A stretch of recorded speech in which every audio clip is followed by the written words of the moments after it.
Good day everyone, we are the group 4 and now we will be discussing about configuring port security. Before that, I will introduce our members starting with Deriquito Mariel, Duero Jacqueline, Fernandez Rachel, Haji Said Nash, Hernandez Joshua, and Kelaiko Julian.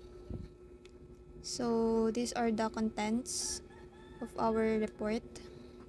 Port security, secure MAC address types, sticky MAC addresses, security violation modes, configure port security, configure dynamic port security, configure sticky port security, verify port security, verify port settings, verify secure MAC addresses, disable unused ports. For my topic, it's all about port security. So ano nga ba yung port security? Ang port security is an important feature that restricts or limits the number of MAC addresses na inaalaw mag-access sa particular port. So, meron lang certain number of unique MAC addresses ang pwedeng i-access ng port para mag-send and mag-receive sa isang network. Kaya mahalaga yung port security dahil pinoprotect niya yung switch from the malicious MAC addresses and potential attacks. A switch that does not provide port security allows an attacker to attach a system to an unused enabled port and to perform information gathering or attacks. A switch can be configured to act like a hub, which means that every system connected to the switch can potentially view all network traffic passing through the switch to all systems connected to the switch. Thus, an attacker could collect traffic that contains usernames, passwords, or configuration information about the systems on the network. So, kapag yung isang switch ay walang port security, nagiging vulnerable ito sa mga possible attacks. So, possible na ikabit ng mga attacker yung kanilang system sa mga hindi ginagamit na port at pwede nilang gawing way yun para makapagnakaw ng information o gumawa ng mga attacks. So, ang switch ay pwedeng iset up para mag-work katulad ng isang hub. So, ibig sabihin lahat ng mga system na connected doon ay pwedeng makita lahat ng network traffics na nagpapakita ng sensitive informations tulad ng usernames, passwords, at iba pang details tungkol sa network. Next, all switch ports or interfaces should be secured before the switch is deployed. Port security limits the number of valid MAC addresses allowed on a port. When you assign secure MAC addresses to a secure port, the port does not forward packets with source addresses outside the group of defined addresses. So, para maiwasan yung mga vulnerabilities na possible mangyari, mahalaga na secure lahat ng ports. If you limit the number of secure MAC addresses to 1 and assign a single secure MAC address to the port, the workstation attached to the port is assured the full bandwidth of the port. And only that workstation with that particular secure MAC address can successfully connect to that switch port. So, kapag nilimit mo lang yung number ng secure MAC addresses, tas naglagay ka lang ng isang secure MAC address sa port, ma-assure na lahat ng nakakonect sa port na yun is makukuha yung buong bandwidth. So, dahil doon, walang ibang device na makakapasok o makakagamit ng port na yun, maliban lang sa nilagay mo. Next, if a port is configured as a secure port and the maximum number of secure MAC addresses is reached, a security violation occurs. When the MAC address of a workstation attempting to access the port is different from any of the identified secure MAC addresses. So, kapag na-secure na yung port at na-reach na yung maximum number ng secure MAC addresses, possible na maganap yung security violation kapag may unauthorized device na kumokonect sa port. Next is secure MAC address types. So, merong number of ways to configure port security. The following describes the ways you can configure port security on a Cisco switch. These are static, dynamic, and sticky secure MAC addresses. First is the static secure MAC addresses. MAC addresses are manually configured by using the switch port security MAC address interface configuration command. MAC addresses configured in this way are stored in the address table and are added to the running configuration on the switch. Yung static secure MAC address, manually na nilalagay yung MAC address sa bawat port ng switch. And then, i-config yun using the switch port security MAC address interface configuration command. After na ma-config statically sa bawat switch port, mas-store na yon sa address table. Then yung MAC address na na-stored in the running config, by default, it can be made permanent by saving them to the startup configuration. Next is the dynamic secure MAC addresses. MAC addresses are dynamically learned and stored only in the address table. MAC addresses configured in this way are removed when the switch restarts.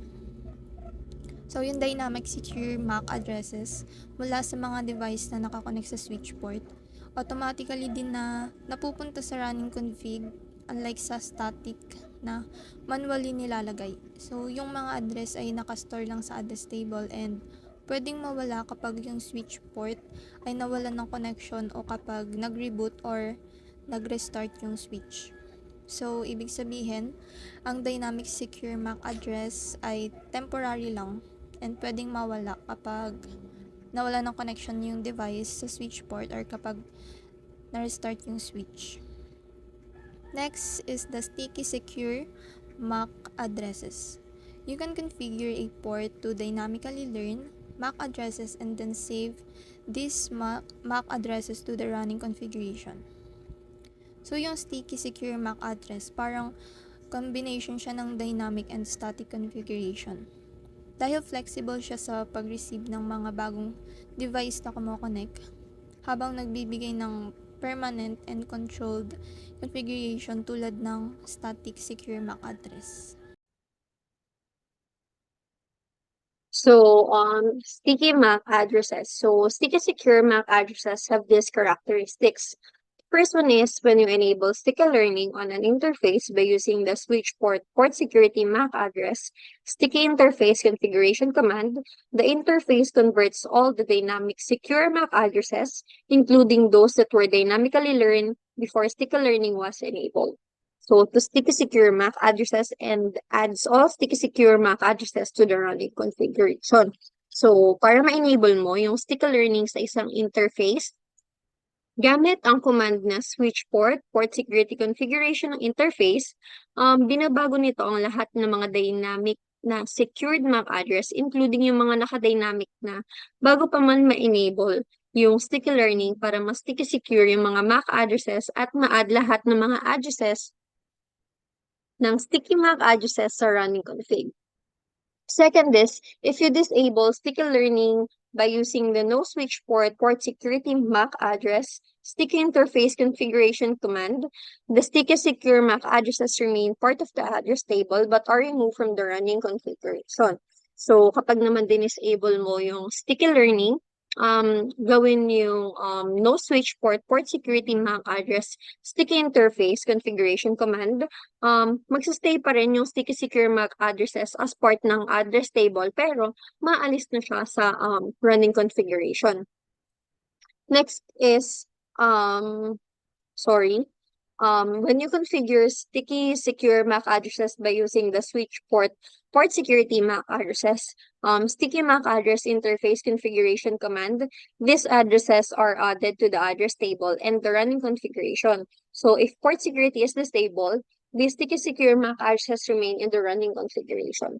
So, kapag naman kinonfigure yung ganitong command, ang mga MAC addresses na ito ay ma-add sa address table at running config kahit na naka-disable pa yung port security. Gaya nga ng sinabi ko kanina, pero kapag yun nga, naka-disable yung port security, nasa address table lang siya pero wala siya sa running configuration. Next is, if you save the sticky secure MAC addresses in the configuration file, when the switch restarts or the interface shutdowns, the interface does not need to relearn these addresses. So if you do not save the sticky secure addresses, they are lost or they will lost. So kapag naman sinave mo naman yung sticky secure MAC address sa configuration file, kapag ni-restart or shutdown mo yung interface na kailangan is hindi na kailangan i-relearn ng interface yung mga addresses. Pero kapag hindi mo ito sinave, mawawala naman siya. So make sure na you always save those commands na gagawin to enable the sticky MAC address. And last, for sticky MAC address is, if you disable sticky learning and enter the switch port security MAC address, sticky MAC address interface configuration command, an error message appear and the sticky secure MAC address is not added to the running configuration. So as what I have said earlier, if you disable the sticky learning, the MAC addresses that you have inputted is already in the address table, but wala na siya sa running configuration. So, nandun pa rin siya sa table, pero wala na siya sa running configuration. No, ganun lang siya kadali. Yan. So, proceed to the security violation modes. So, yan. Security violation mode is a security violation when either of this situation occurs. First one is the maximum number of secure MAC addresses have been added to the address table in a situation whose MAC address is not in the address table, attempt to access the interface. So, very explanatory naman. It is kapag na-reach mo na yung limit ng maximum port and meron MAC address na nagtatry na mag-add dun sa address table. So, syempre, puno na nga siya, hindi na siya ma-add dun sa address table. And if that MAC address table is attempting to access the interface, the security violation will occur. And security violation will occur. Sorry. Next is an address learned or configured on one secure interface is seen on another secure interface in the same VLAN. It is naman, for example, merong two same interface sa same VLAN. So, yun nga, suspicious nga naman yun. So, magkakaroon nga din ng security violation. Next is, yun. So, you can configure the interface for 1P violation modes based on the actions to be taken. So, if a violation occurs, the figure represents which kinds of data traffic are forwarded when one of the following security violation modes are configured on a port. So, sinasabi rito na maaari mong i-configure yung interface sa isa sa tatlong violation modes based sa action na ginawa na naging reason ng pagkakaroon ng violation. So, ano nga ba yung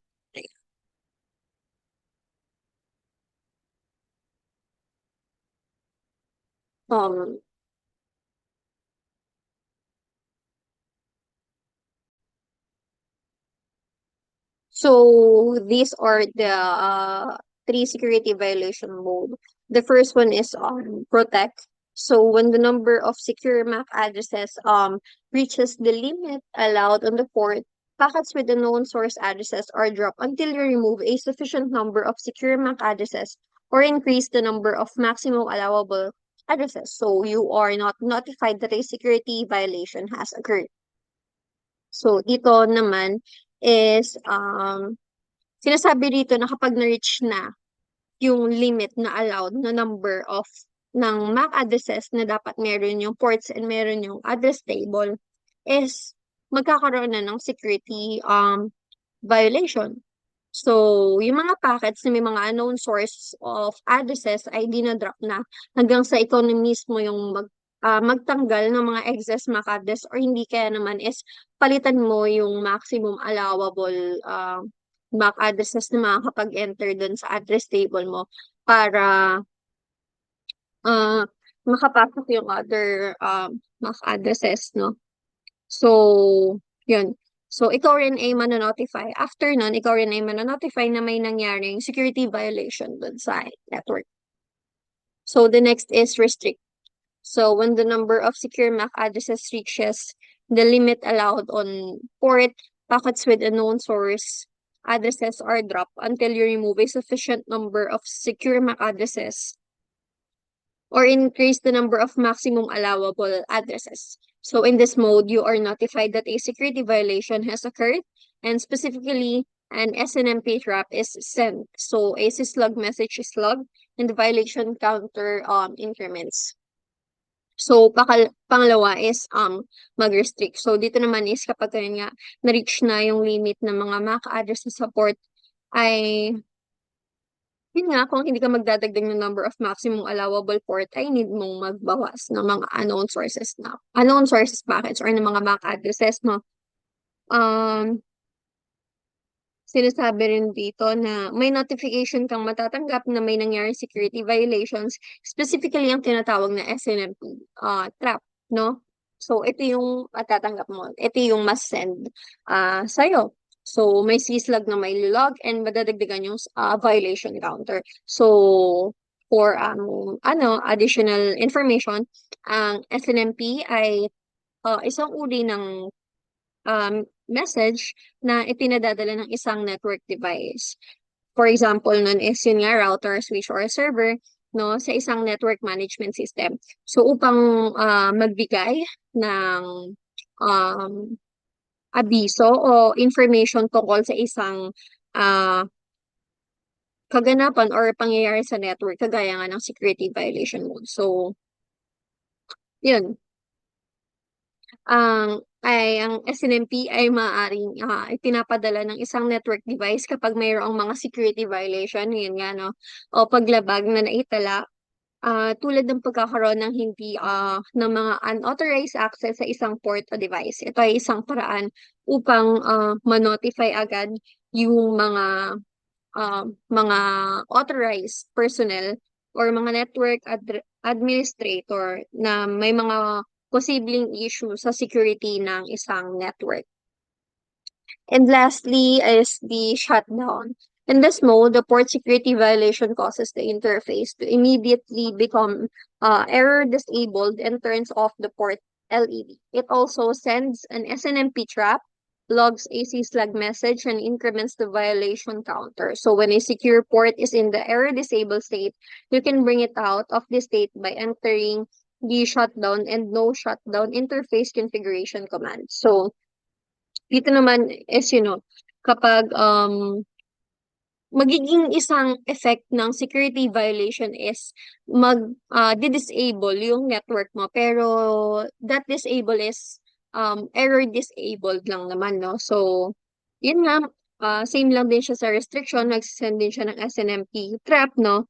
So, para naman maibalik mo or ma-enable mo ulit yung network is kailangan mo lang na pumunta sa command line interface and i-type yung shutdown or yung no shutdown configuration para mabalik mo siya sa para ma-enable mo siya ulit. So, that's all. And for the next reporter. Next is the configure port security. The port on a Cisco switch are pre-configured with defaults. The figure summarizes the default port security configuration. Ibig sabihin po neto, nakasetup na to sa device and pwedeng galing sa mga manufacturer ang imo-modify or i-configure mo na lang siya base sa preferred and needs para dito. Bali sa port security defaults po, yung mga features niya na port security, naka-disabled on port. Ibig sabihin, hindi active yung port unless i-configure natin.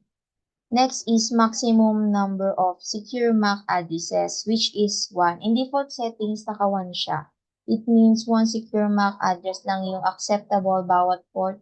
Tapos, kapag lumagpas sa maximum number na allowed secure MAC address, ito automatic mag-shutdown yung port and mag-send ng SNMP trap notification.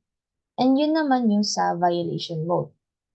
Yung SNMP trap notification, bali isa siyang message and parang triggered notification siya na merong ayun nga, naglalaman ng message, and ang purpose nun para ma-notify na merong events na nangyari sa interface o kaya sa network device, and yung sticky address learning naman po ay naka-disable din. Next is the configure dynamic port security. The figure shows the Cisco IOS CLI commands needed to configure port security on the fast Ethernet 18 port on S1 switch. Notice that the example does not specify a violation mode in this In this example, the violation mode is set to shutdown. Dito naman po sa figure na to, naglalaman siya ng mga commands na need para i-configure yung interface na to, which is in F018 sa switch 1. Ngayon, sa example na to, hindi po nakaspecify yung violation mode, pero set siya to shutdown. Yung first step, para makapasok sa global configuration mode, gagamit tayo ng config-t or configure terminal. Then, specify natin yung interface na i-configure, tapos set interface mode as access, kung saan gagamitin natin na command ay yung switch port mode access, kasi yun yung interface na dynamic desirable default mode. Hindi pwedeng i-configure as secure interface gamit ang dynamic. After that, i-enable natin yung port security sa interface na to gamit yung command na switch port security. And yun naman po para maiwasan yung network breach or congestion sa network. And last, after mag-configure ng interface na 18 dito sa switch 1, i-return natin to into privilege exec mode gamit yung command na N. Configure sticky port security. The figure shows how to enable sticky port security on fast Ethernet port 0/18 on switch 1. As stated earlier, you can configure the maximum number of secure MAC addresses. In this example, you can see the Cisco command syntax used to set the maximum number of MAC addresses to 50. The violation mode is set to shutdown by default. The first command we're going to use is open up and configure terminal. After that, you type interface fast Ethernet 0/18. Then, type switch port mode access to set the interface mode as access.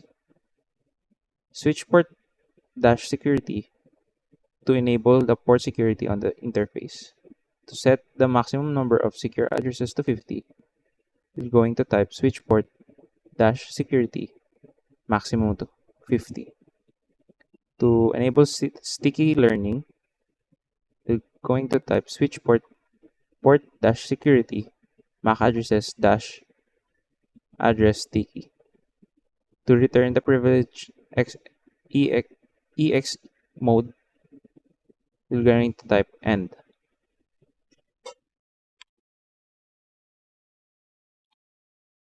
Verify port security. After you have configured port security for your switch, you want to verify that it has been configured correctly. You need to check each interfaces to verify that you have set the port security correctly. You also have to check to make sure that you have configured static MAC addresses correctly. So you're going to type in the command line is show port -security interfaces fast Ethernet 0/18. So you're going to type that, and it will show the port security, the port status, violation mode, aging type, secure static addresses aging, maximum MAC addresses, total MAC addresses, configured MAC addresses, sticky MAC addresses, and last source addresses and security violation count.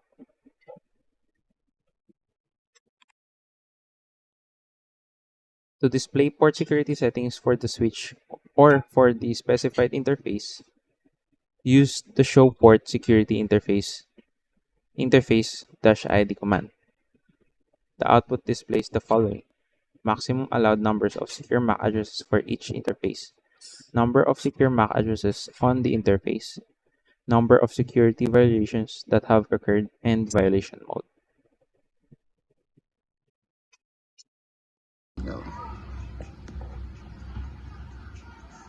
Next is verify port security settings.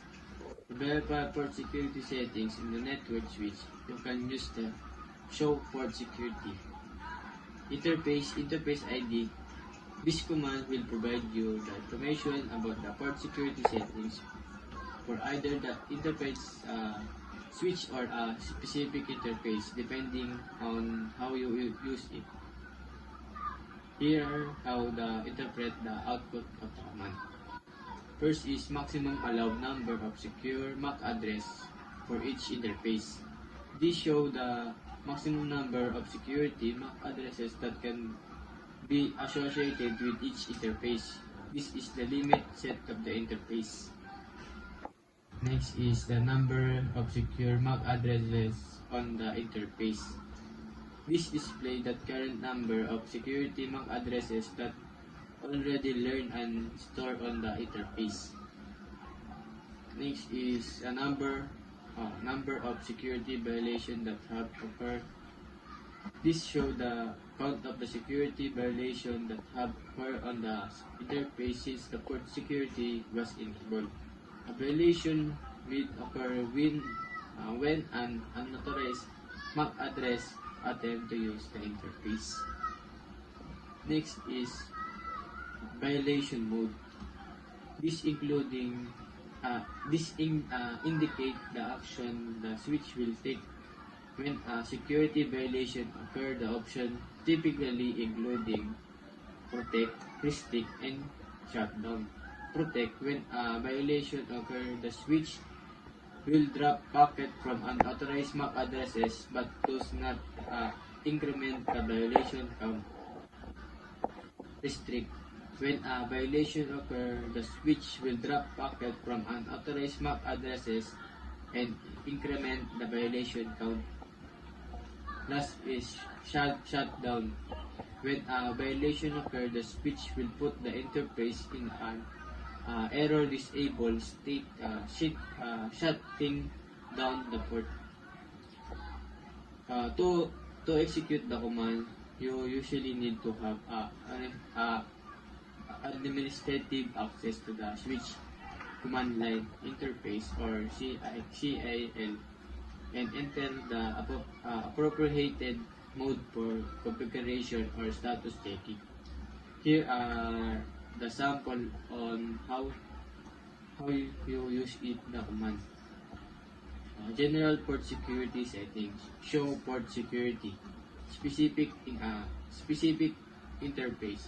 Show port security interface or interface ID. For interface ID, replace it with the specific interface you want to check, such as Gigabyte Internet 1/0/1 or similar based on your switch. After entering the command, review the output to verify the port security settings and ensure that they match your needed configuration.